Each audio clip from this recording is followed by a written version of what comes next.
Academy গ্র্যাজুয়েটের গোলে club বিশ্বকাপের শেষ 16 ম্যাচে জুভেন্টাসকে 1-0 গোলে হারালো রিয়াল মাদ্রিদ। ক্লাব বিশ্বকাপে রিয়াল মাদ্রিদ 15 ম্যাচে এ নিয়ে 14 ম্যাচে জয় পেল। মাঝে শুধু আল হিলালের সাথে ড্র করেছে মাদ্রিদ।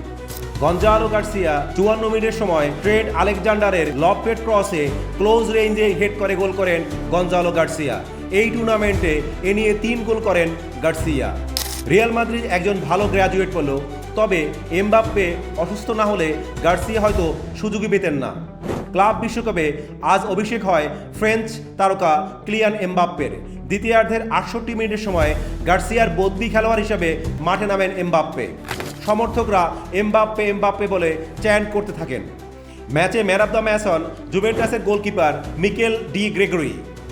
তিনি 10টি সেভ দেন এই ম্যাচে। ভালভার্দের ওভারহেড কিক সুনিপুণ দক্ষতায় ঠেকিয়ে দেন এই কিপার।